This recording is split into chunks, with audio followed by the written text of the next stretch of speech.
This video was made possible by Hover. Get 10% off your first purchase of a custom domain or email address by going to hover.com/HAI.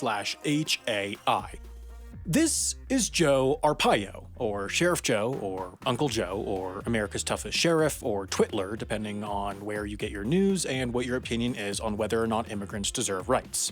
For our purposes, though, just think of him as a sort of reincarnated Voldemort, but instead of half a nose, he now has a nose and a half. This is Joe Arpaio's reaction to eating the godless culinary creation called Nutriloaf, which is quite possibly one of only a few things in the world more gross than Joe Arpaio. Here comes the airplane and oh no, seems he doesn't like it. If a big tough guy without a soul can barely gag down a baby bite of this loaf, then it must be bad. So bad, in fact, that recently some have argued Nutriloaf is so disgusting that serving it in prison violates Americans' constitutional rights. Now, in order to understand such legal claims, we need to take a closer look as to what Nutriloaf actually is. Let's start with the name. You can learn a lot from a name. Look at half as interesting. In just 3 words, I'm telling you right off the bat that you should probably be doing something else. The name Nutriloaf is also quite telling. Now, I know what you're thinking. Well, hey, anything that starts with Nutra must be good to eat, right?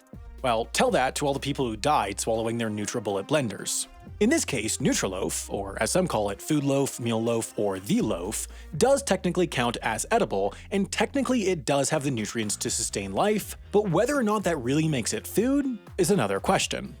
So what exactly is inside of a Nutriloaf, you ask? Well, that depends on your local correctional facility's home recipe, but as a general rule, there's a lot of foods in a food loaf. In Ohio, the recipe calls for salad, spaghetti with tomato sauce, green beans, white bread, a chocolate chip cookie, and a cup of coffee, milk, or Kool-Aid to bind it. But like flags, educational achievement, and opinions on the Civil War, Nutriloaf recipes vary from state to state.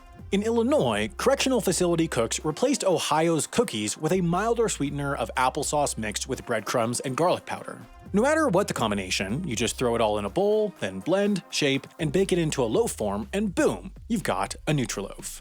This isn't your mom's meatloaf, your grandma's malt loaf, or your dad's meatloaf. This is Nutriloaf, a hunk of compressed kitchen trash that looks like it was cooked by a rat. And not a talking Pixar animated rat, just like a rat.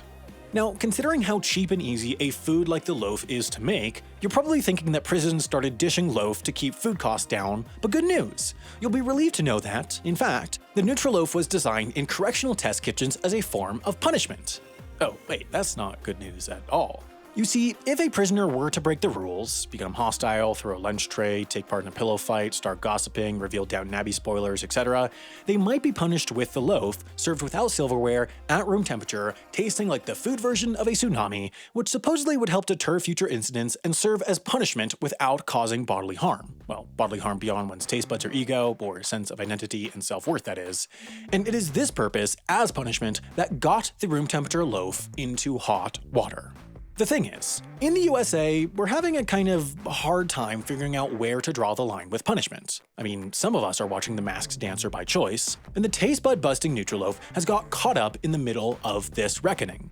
In the past few decades, a host of legal cases have questioned if the loaf represents a violation of the 8th Amendment, which protects against cruel and unusual punishment. These court cases, usually at the state level, have gone both ways. Courts in some states like Arizona, Illinois, and Nebraska have ruled that the loaf is all good since it meets the nutritional needs of prisoners, while courts in Vermont and Washington, D.C. have ruled that if used as a punishment, then prisoners at least deserve a hearing prior to be subjected to the loaf. These mixed results from state to state all stem from the simple fact that it's pretty hard to define what exactly is cruel and unusual. You see, unlike the fan-favorite 5th Amendment, which set in stone that each and every American has a right to double jeopardy at 4 p.m. Eastern before the local news, the 8th Amendment is far less cut and dry. If something is cruel and unusual largely boils down to a few questions. Is it degrading to human dignity? Is it rejected by society? Is it patently unnecessary? But those questions are still so wishy-washy that it's hard to pin down. So, while it might seem to many of us that a blended loaf of household leftovers at room temperature might not fit the larger purpose of correcting criminal habits, the law folks have had a hard time ridding the world of the loaf through legal means. But legal confusion hasn't stopped some states from losing the loaf. Massachusetts, Minnesota, and most recently New York have banned Nutriloaf outright, and pressure from activist groups have led to a decreasing use of the loaf in prisons across the US. So, while lawyers continue the uphill battle to display how gross, mean, and dumb equates to cruel and unusual, public activists backed by woke Twitterers and now semi-successful YouTubers, I guess, have started to turn the tide in the war against the loathed loaf.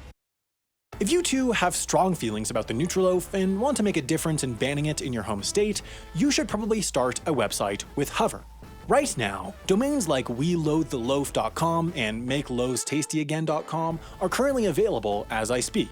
With their best-in-class customer support and over 400 domain extensions beyond .com, .net, and .org, there's really no better way to get your word out there. And if you're more of an email person than a website person, Hover still has you covered, offering custom email addresses that look sharp and professional. So sharp and professional, in fact, that I myself use them. Whether you run a business or just want a cooler looking email address, it's worth getting your domain now before it's gone, especially given Hover's transparent and fair pricing. So give Hover a try and head to hover.com/HAI to get 10% off your first purchase of a domain or email address.